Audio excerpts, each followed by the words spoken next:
دوستو اگر آپ کو کوئی منزل حاصل کرنی ہے یا کوئی مقصد، آپ کو خود کو پہچاننا پڑے گا۔ Hi guys, I am Zia, آپ دیکھ رہے ہیں 5 minute with Zia YouTube channel. دوستو چھوٹا سا قصہ میں آپ کے ساتھ شیئر کروں گا جو باز کے بچے کا ہے، جو مرغیوں کے بیچ میں دانہ چگ رہا تھا۔ دوستو ایک شخص جو کسی راستے سے گزر رہا تھا تو اس کی گاڑی خراب ہو گئی ایک گاؤں کے قریب۔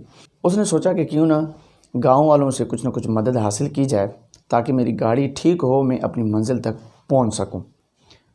تو وہ اس گاؤں میں داخل ہوا تو اس کی نظر ایک بوڑھے شخص پر پڑی جو چارپائی پر بیٹھا ہوا تھا۔ اس کے ارد گرد بہت ہی مرغیاں دانہ چگ رہی تھیں۔ وہ قریب اس بوڑھے کے پاس بیٹھ گیا تو ان مرغیوں میں دیکھ رہا تھا کہ ایک باز کا بچہ وہ بھی دانہ چگ رہا ہے۔ یہ بہت حیران ہوا، پریشان ہوا اور اس بوڑھے شخص سے پوچھنے لگا کہ یہ قدرت کے خلاف تو ہے کہ ایک باز جس کا کام شکار کرنا، جس کا کام اڑنا ہے، یہ کیسے دانہ چگ رہا ہے؟ تو اس بوڑھے شخص نے اس کو جواب دیا کہ دراصل بات یہ ہے کہ یہ جب ایک دن کا تھا، میں پہاڑ سے گزر رہا تھا تو یہ مجھے گرا ہوا نظر آیا تو میں نے اس کو اٹھایا اور اپنے گھر لے کے آیا۔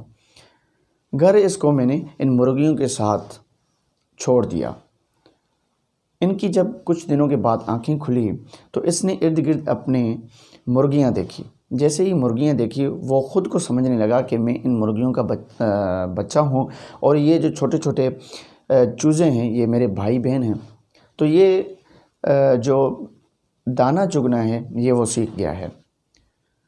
تو یہ اور ہی حیران ہو گیا اور اس بوڑھے شخص سے کہا کہ آپ سے یہ درخواست ہے، اگر یہ مجھے باز کا بچہ دے دیں تو آپ کا بہت شکریہ ادا میں کروں گا۔ اگر آپ تحفے میں دے دیں گے تو بہت شکریہ، اگر آپ پیسوں میں دے دیں گے تو پھر بھی میں آپ کو پیسے دینے کے لیے تیار ہوں، لیکن یہ مجھے دے دیں تاکہ میں ان کے اوپر تحقیق کروں کہ یہ کیسے ایک باز کا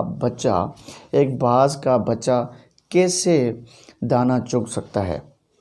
تو اس بوڑھے شخص نے اس کو تحفے کے طور پر وہ باز کا بچہ اس کو دے دیا۔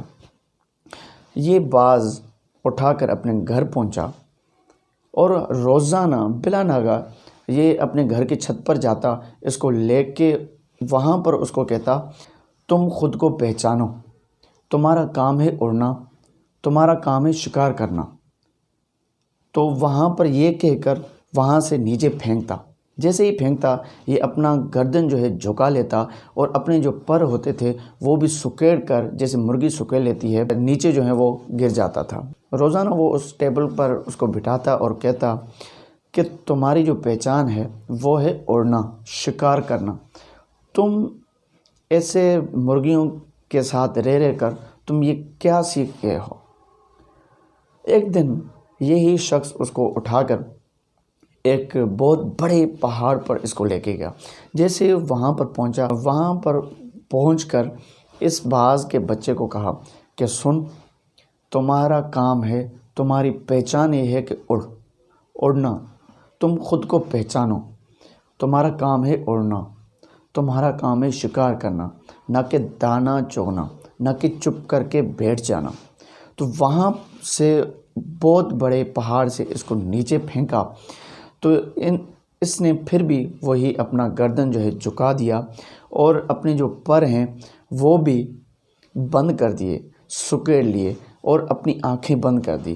کچھ دیر کے بعد جیسے ہی اس نے آنکھیں کھولی، جیسے ہی زمین کے قریب خود کو دیکھا تو یہ بہت ہی پریشان ہو گیا، ڈر گیا کہ میں تو اب گروں گا اور مر جاؤں گا کیونکہ بہت ہی اوپر سے میں گرا ہوں۔ اس نے بھی اپنے پر ہیں وہ پھپھڑانے لگا۔ آہستہ آہستہ اس نے خود کو مینٹین کر دیا۔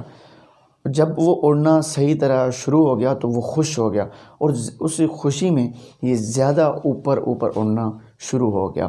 تو اس کو خیال آ گیا کہ میرا جس نے مجھے سکھایا، جس نے مجھے اڑانا سکھایا، میں تو ان کا شکریہ ادا نہیں کیا۔ اس نے شکریہ ادا کرنے کے لیے اپنا سر جھکا دیا۔